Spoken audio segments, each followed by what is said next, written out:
हाय दोस्तों, मैं ब्रजेश कुमार आप सभी लोगों का अपने यूट्यूब चैनल पर स्वागत करता हूं। दोस्तों, अगर आप हमारे चैनल पर नए हों तो इसे सब्सक्राइब करिए और बेल आइकन को प्रेस करिए, जिससे हमारे वीडियो की आने वाली नोटिफिकेशन आप सभी लोगों को मिल सके। दोस्तों, बहुत दिनों के बाद आज मुलाकात हो रही है। किसी कारणवश स्वास्थ्य ठीक ना होने की वजह से बहुत दिनों के बाद आज आपके सामने आया हूँ एक नए टॉपिक को लेकर के। यहाँ से साथियों बहुत सारे एग्ज़ामों में प्रश्न बनते हैं, यानी भारत के गवर्नर जनरल और भारत के वायसराय। बहुत ज़्यादा कन्फ्यूज़न होता है कि गवर्नर जनरल किसे कहते हैं, वायसराय किसे कहते हैं। साथियों, ये पोस्ट का नाम बदला गया है बस, बाकी सारे काम वही एक समान ही होते थे। जो गवर्नर जनरल करता था वही वायसराय करता था।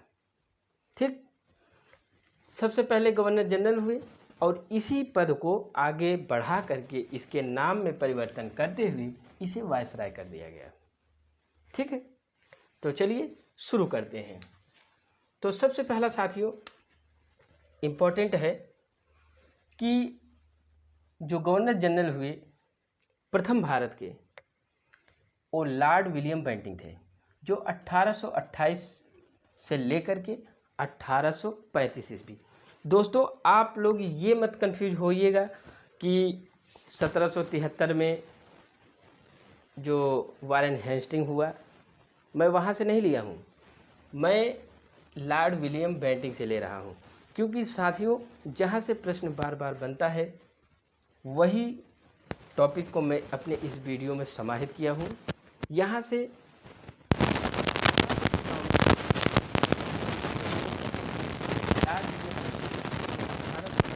लेकर के 1835 ईस्वी तक रहा। ये दोस्तों भारत का प्रथम गवर्नर जनरल, भारत का प्रथम गवर्नर जनरल था और चार्टर अधिनियम 1833 के द्वारा, यानी ये कह सकते हैं कि भारत का प्रथम गवर्नर जनरल कौन था। तो साथियों वह लॉर्ड विलियम बेंटिंक था, जो 1828 से लेकर के 1835 ईस्वी तक रहा। ओके, आगे बढ़ते हैं दोस्तों। इसके समय में कुछ महत्वपूर्ण कार्य हुए थे, उनको देखते हैं। पहला है साथियों सती प्रथा का अंत। बहुत इम्पॉर्टेंट है साथियों, हमेशा बार बार आता है कि सती प्रथा का अंत करने वाला गवर्नर जनरल कौन था। तो दोस्तों वो था लॉर्ड विलियम बेंटिंक, जो 1829 ईस्वी में समाप्त किया। और दूसरा दोस्तों ठगी प्रथा का अंत, इसने ठगी प्रथा का भी अंत कर दिया। दो महत्वपूर्ण कार्य ये किए, सबसे पहले सती प्रथा का अंत किया और ठगी प्रथा का अंत किया।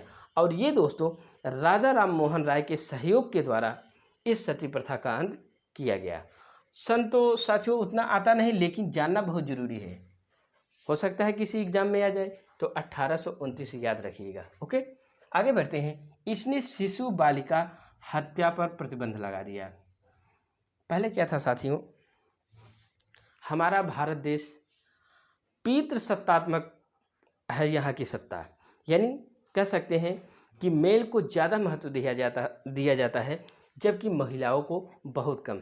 लेकिन अगर वर्तमान की मैं बात करूं तो वर्तमान में साथियों पुरुषों से ज़्यादा स्त्रियों को महत्व दिया जा रहा है, चाहे वो जिस क्षेत्र में हो, शिक्षा का क्षेत्र हो या अन्य किसी भी क्षेत्र हो, उन सभी में महिलाओं को ज़्यादा भागीदार बनाया जा रहा है, एक समान बनाया जा रहा है। वेतन की अगर बात करें तो वेतन भी एक समान दिया जा रहा है, कार्य भी एक समान लिया जा रहा है। तो पहले क्या था कि अगर किसी के घर में बालिका का जन्म हो जाता था तो उसे अपशकुन मानते थे, यानी अपशकुन कह करके उसकी हत्या कर देते थे। केवल पुरुषों यानी जो शिशु यानी जो मेल पैदा होते थे उनको ज़्यादा महत्व दिया जाता था। तो लॉर्ड विलियम बेंटिंक ने सबसे पहले साथियों शिशु बालिका हत्या पर प्रतिबंध लगा दिया कि अगर कोई भी व्यक्ति बालिका को अगर मारता है तो उसको ये सज़ा मिलेगी। ऐसे करके बहुत सारे कानून बनाए जिससे इस प्रथा का अंत हो जाता है, शिशु बालिका का। बहुत इम्पोर्टेंट है। आगे देखते हैं। कलकत्ता मेडिकल कॉलेज की स्थापना की इसने। कलकत्ता मेडिकल कॉलेज, क्योंकि साथियों भारत में उतना मेडिकल कॉलेज था नहीं, उतना क्या था ही नहीं, तो इन्होंने कलकत्ता मेडिकल कॉलेज की स्थापना की और मैकाले की अनुशंसा पर शिक्षा को अंग्रेजी का माध्यम बनाया।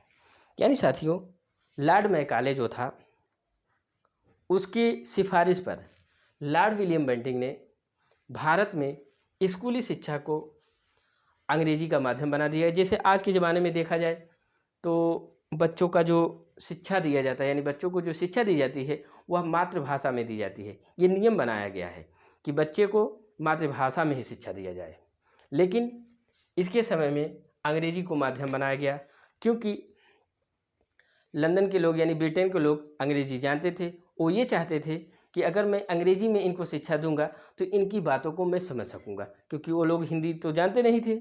तो उन्होंने अपनी सरलता के लिए ऐसा कदम उठाया कि अगर मैं अंग्रेजी बना देता हूँ तो सब लोग अंग्रेजी बोलने लगेंगे, जिससे उनकी भाषा और भावनाओं को मैं समझने लगूंगा। वो कौन किया था साथियों? वो मैकाले की अनुशंसा पर, यानी मैकाले की अनुशंसा पर, मैकाले के कहने पर अंग्रेजी को माध्यम बनाया गया शिक्षा का। ओके, अगला है साथियों चार्ल्स मेटकॉफ। चार्ल्स मेटकॉफ साथियों 1835 से लेकर के 1836 ईस्वी तक रहा, केवल 1 वर्ष रहा। और इसने सबसे महत्वपूर्ण काम ये किया कि प्रेस पर लगे प्रतिबंध को हटा दिया। जैसे आज के ज़माने में देखा जाता है कि प्रेस की इतनी स्वतंत्रता है। फिलहाल हमारे देश में तो प्रेस की स्वतंत्रता को अगर देखा जाए तो 142वें नंबर पर है वर्तमान में, लेकिन उस समय प्रेस पर जितने भी प्रतिबंध थे सभी प्रतिबंध को हटा दिया गया। यानी आज के ज़माने में प्रेस को बहुत सारी स्वतंत्रताएं दे दी गई हैं कि आप ये कर सकते हैं, कहीं भी जा सकते हैं, कहीं भी कुछ भी चीज़ें आप पब्लिक को शेयर कर सकते हैं, बता सकते हैं, उन्हें अवगत करा सकते हैं। तो इस प्रतिबंध को इसने चार्ल्स मेटकॉफ ने हटा दिया। ओके, अगला है लॉर्ड एलन बरो। 1842 से 1844 ईस्वी तक रहा साथियों, केवल 2 साल। इसने क्या किया साथियों? सिंध का विलय कर लिया और दास प्रथा का अंत कर दिया। पहले क्या था साथियों, जैसे हम लोग देखते हैं गुलाम वंश में 1206 से 1210 ईस्वी तक जो कह सकते हैं कुतुबुद्दीन ऐबक रहा, गुलाम वंश का संस्थापक जो था, उसने क्या किया था कि उसने अपने अंडर में आदमियों को पालता था, यानी रखता था, उसे गुलाम बनाता था, यानी जो वह कहेगा राजा वो गुलामों को करना पड़ेगा। तो उस प्रथा को इसने समाप्त कर दिया। कौन? लॉर्ड एलन बरो ने। ओके, आगे बढ़ते हैं। लॉर्ड हार्डिंग साथियों ये 1844 से 1848 ईस्वी तक रहा, लगभग 4 साल रहा। इसके समय में जो महत्वपूर्ण कार्य हुए वह प्रथम आंग्ल सिख युद्ध हुआ। प्रथम आंग्ल सिख युद्ध 1845 से 1846 ईस्वी, लगभग 1 साल तक लड़ा गया प्रथम आंग्ल सिख युद्ध। ओके, और दूसरा इसने क्या काम किया साथियों? लाहौर की संधि की। इसके समय में लॉर्ड हार्डिंग बहुत मोस्ट इंपॉर्टेंट है। प्रश्न यहाँ से ये बनता है कि लाहौर की संधि किस गवर्नर जनरल के कार्यकाल में हुई? तो हमारा उत्तर होगा लॉर्ड हार्डिंग के कार्यकाल में होगी। अगर सन की बात किया जाएगा तो सन वह होगा 1844 से लेकर के 1848 ईस्वी तक। ओके, आगे बढ़ते हैं। लॉर्ड डलहौजी बहुत मोस्ट इंपॉर्टेंट है, 1848 से लेकर के 1856 ईस्वी तक, बहुत इंपॉर्टेंट है। अक्सर यहाँ से प्रश्न बनता रहता है। तो इसमें साथियों जो महत्वपूर्ण लॉर्ड डलहौजी ने किया, अब देखिए लॉर्ड हार्डिंग के समय में प्रथम आंग्ल सिख युद्ध हुआ 1845 से 1846 ईस्वी तक, जबकि लॉर्ड डलहौजी के कार्यकाल में द्वितीय आंग्ल सिख युद्ध हुआ। आंग्ल सिख युद्ध हुआ तथा पंजाब का ब्रिटिश शासन में विलय कर लिया गया 1849 ईस्वी में। इंपॉर्टेंट है, यानी प्रथम लॉर्ड हार्डिंग के कार्यकाल में, जबकि दूसरा लॉर्ड डलहौजी के कार्यकाल में हुआ और पंजाब का विलय ब्रिटिश शासन में कर लिया गया। जैसे 1757 की प्लासी की युद्ध में अंग्रेजों द्वारा सिराजुद्दौला को हरा दिया जाता है और बंगाल का नवाब बन जाता है जैसे वहाँ पर सबसे पहले वो लोग आते हैं, आकर के वहाँ पर युद्ध करते हैं, प्लासी की युद्ध करते हैं। जैसे ही वो जीतते हैं तो पूरे बंगाल पर उनका अधिकार हो जाता है। वैसे ही जब ये द्वितीय आंग्ल सिख युद्ध होता है तो उसमें पंजाब का विलय ब्रिटिश शासन में कर लिया जाता है। ओके, अगला है द्वितीय आंग्ल वर्मा युद्ध। आजकल वर्मा का नाम बदल गया है साथियों, वर्तमान में शायद वर्मा का नाम आप लोग कमेंट बॉक्स में बताइएगा कि वर्मा का नवीन नाम क्या है।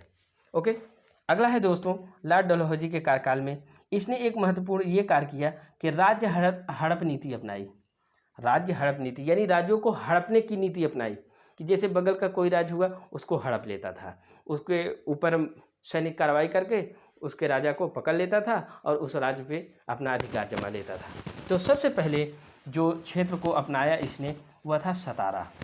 ये प्रश्न बहुत बार बना है दोस्तों, यूपी पीसीएस में बन चुका है, ये आ चुका है कि सबसे पहले लॉर्ड डलहौजी द्वारा राज्य हड़प नीति के अंतर्गत कौन से क्षेत्र को हड़पा, तो वह है साथियों सतारा 1848 ईस्वी में, जबकि दूसरा है जयपुर 1849 ईस्वी में, तीसरा है नागपुर 1854 ईस्वी में। कभी कभी क्रम भी पूछ लेता है, कभी कभी प्रथम और अंतिम भी पूछ लेता है। तो प्रथम में सतारा होगा 1848, और अगर क्रम में पूछता है तो सतारा, जयपुर और नागपुर। ये राज्य हड़प नीति के अंतर्गत इसे हड़पा गया था। अगला है कलकत्ता से आगरा के बीच पहली बार बिजली से तार सेवा शुरू हुई। कहाँ से? कलकत्ता से आगरा के बीच पहली बार तार सेवा का कह सकते हैं शुभारंभ किसने किया, तो लॉर्ड डलहौजी ने। अगला है 1854 ईस्वी में डाक एक्ट पास हुआ तथा डाक टिकट का चलन हुआ। डाक एक्ट पास हुआ और डाक टिकट का चलन हुआ, यानी डाक टिकट के माध्यम से पब्लिक से मूल्य लिया जाता था, उस मूल्य के बदले उस डाक को उनके घर तक पहुंचाया जाता था। अभी तो वर्तमान में भी ऐसा चल रहा है। अगला है साथियों रेलवे का जनक। रेलवे का जनक, ये भी प्रश्न बना है कि भारत में रेलवे का जनक किसे कहा जाता है, तो उत्तर होगा हमारा लॉर्ड डलहौजी। और दोस्तों भारत में सबसे पहले जो ट्रेन चली वह मुंबई से ठाणे के मध्य चली। बहुत बार पूछा है प्रश्न, ये प्रश्न बहुत बार पूछा है, फेवरेट है। 1853 ईस्वी में सबसे पहले चलाई गई मुंबई से ठाणे के मध्य, और दोस्तों इसकी जो कुल दूरी थी 34 किलोमीटर दूरी थी। ओके, अगला है इसने लॉर्ड डलहौजी ने शिमला भारत की ग्रीष्मकालीन राजधानी बनाई, यानी उत्तर भारत में गर्मी पड़ती थी तो इसने शिमला कहाँ है साथियों, हिमाचल प्रदेश में है, हिमाचल प्रदेश की राजधानी है शिमला को उसने ग्रीष्मकालीन यानी गर्मी में राजधानी इसकी वहाँ पे हो जाया करती थी। कहाँ? शिमला में। ये भी प्रश्न बहुत बार बना है कि लॉर्ड डलहौजी द्वारा ग्रीष्मकाल में कौन सी राजधानी बनाई, तो आप लोग बताइए कि शिमला को। ओके, अगला है वुड डिस्पैच 1854 में वुड डिस्पैच लागू हुआ, यानी शिक्षा से संबंधित था ये वुड डिस्पैच। वुड ने शिक्षा से संबंधित कुछ नियम और कानून बताए, उसे इसने लागू किया लॉर्ड डलहौजी ने। अगला है बरार और अवध का इसने अधिकरण किया 1856 ईस्वी में। ओके, ये जो हड़प लिया यह राज्य हड़प नीति के अंतर्गत इसने किया बरार और अवध को 1856 ईस्वी में। ओके, अगर इसके बाद की बात देखो तो 1857 में लॉर्ड कैनिंग हुए थे, लेकिन उनके विषय में मैं ज़्यादा चर्चा करूँगा आगे वायसराय के रूप में। अगला है टॉपिक साथियों भारत के वायसराय, बहुत इंपॉर्टेंट है वायसराय भी। तो यहाँ पे देखिए लॉर्ड कैनिंग 1856 से लेकर के 1862 ईस्वी तक रहा भारत का वायसराय। देखिए कंफ्यूज मत होइएगा, governor general William Bentinck, viceroy Lord Canning. तो दोस्तों अंतिम गवर्नर जनरल व प्रथम वायसराय, दोनों प्रश्न बनता है। ये बनता है कि भारत के अंतिम गवर्नर जनरल कौन था, तो उत्तर लॉर्ड कैनिंग। ओके, ये भी प्रश्न बनता है कि भारत का प्रथम वायसराय, तो लॉर्ड कैनिंग, दोनों ये बनता है। और दोस्तों इसके समय में एक महत्वपूर्ण घटना घटी थी 1857 में, 1857 की क्रांति, जो मेरठ में बैरकपुर नामक स्थान से मंगल पांडे द्वारा इसकी शुरुआत किया जाता है। मई में लगभग 4 मई से स्टार्ट होता है, और यह एक वीडी सावरकर के द्वारा यह एक असफल प्रयास था 1857 की क्रांति। और असफलता का साथियों वह मेन कारण ये था क्योंकि जब इसकी शुरुआत की गई तो एक साथ ना करके अलग अलग डेटों पे स्टार्ट किया गया, इसीलिए यह एक असफल प्रयास कहा गया वीडी सावरकर के द्वारा। ओके, आगे देखते हैं, कलकत्ता, बम्बई और मद्रास, इन 3 स्थानों पर विश्वविद्यालय की स्थापना की। किसने? लॉर्ड कैनिंग ने। प्रश्न आता है कि कलकत्ता, बम्बई और मद्रास, इन 3 स्थानों पर विश्वविद्यालय की स्थापना किसने की? तो लॉर्ड कैनिंग ने। ओके, अगला है विधवा पुनर्विवाह एक्ट। बहुत इंपॉर्टेंट है, यूपी-टीईटी का तो ये फेवरेट है कि विधवा पुनर्विवाह एक्ट कब पास हुआ? तो आप बताइए 1856 ईस्वी में, और किसके समय में? लॉर्ड कैनिंग के समय में। ऐसे भी याद कर सकते हैं कि वायसराय जो था वो 1856 से 1862 ईस्वी तक था। इसी के समय में विधवा पुनर्विवाह एक्ट पास हुआ 1856। और दोस्तों, विधवा पुनर्विवाह का मतलब ये हुआ कि पहले क्या था कि भारतीय महिलाएं ऐसी थी कि जिसके पति मर जाया करते थे, वो तो उनकी जो पत्नियां होती थी वो भी साथ में सती हो जाया करती थी, मर जाया करती थी। लेकिन इसके समय में ये चीज़ को ख़त्म कर दिया गया, यानी अगर कोई व्यक्ति विधवा हो जाता है, कोई महिला विधवा हो जाती है, तो वह पुनर्विवाह कर सकती है। तो ये 1856 ईस्वी में हुआ। ओके, अगला है भारतीय दंड संहिता आईपीसी की स्थापना की इसने। भारतीय दंड संहिता आईपीसी, इंडियन पेनल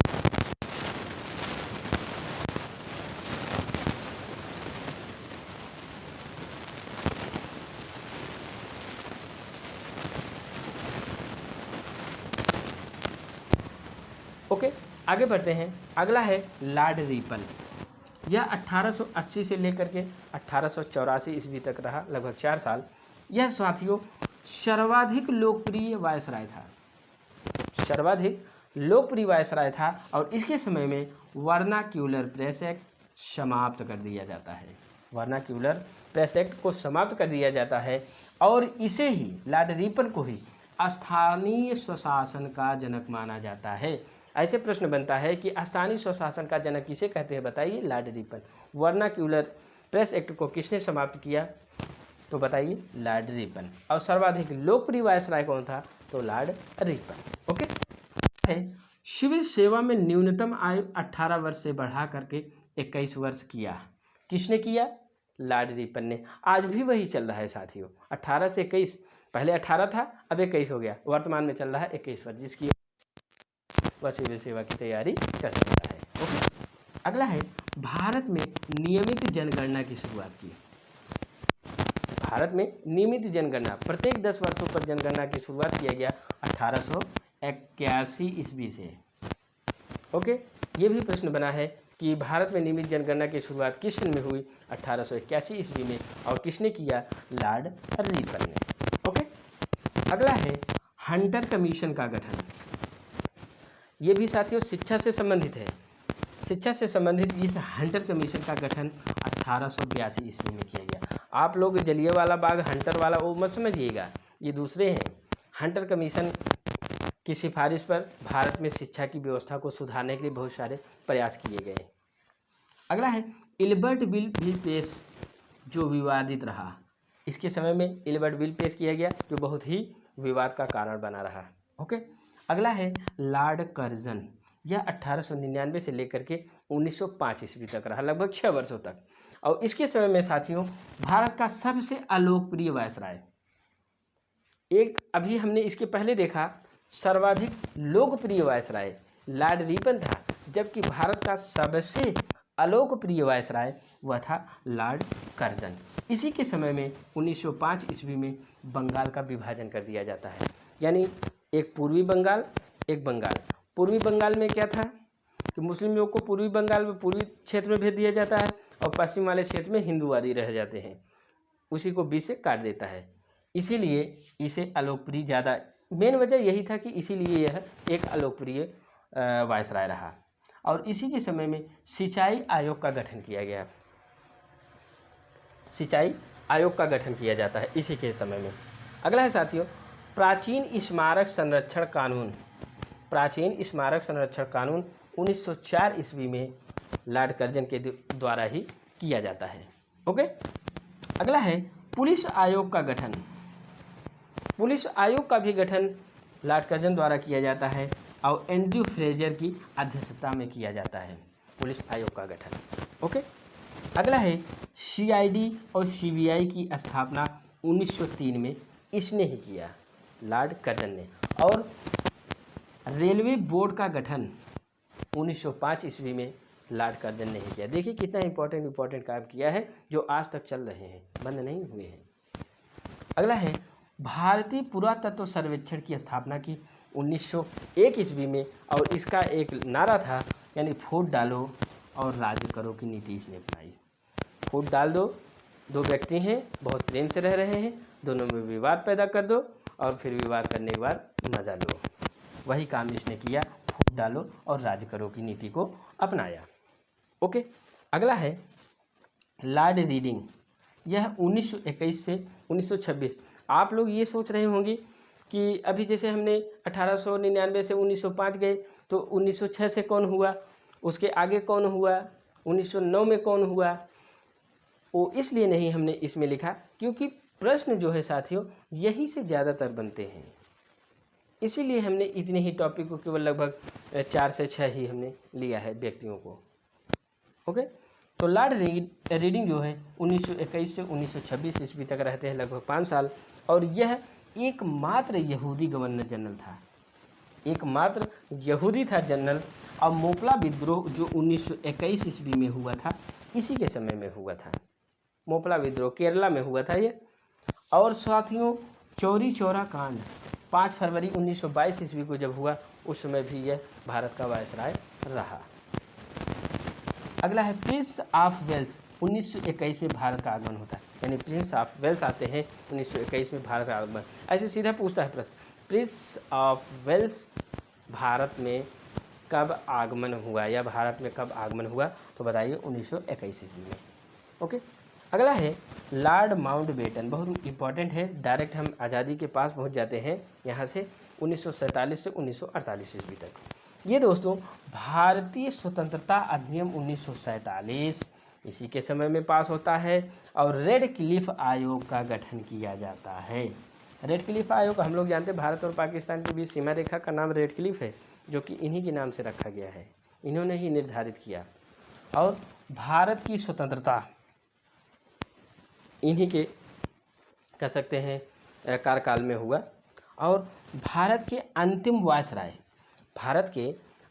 वायसराय व स्वतंत्र भारत की प्रथम गवर्नर जनरल ये रहे लॉर्ड माउंटबेटन। साथियों मेरा ये वीडियो आप लोगों को पसंद आया होगा, पसंद आया हो तो लाइक और शेयर और कमेंट साथियों ज़रूर करिएगा। चलते हैं दोस्तों, बाय बाय।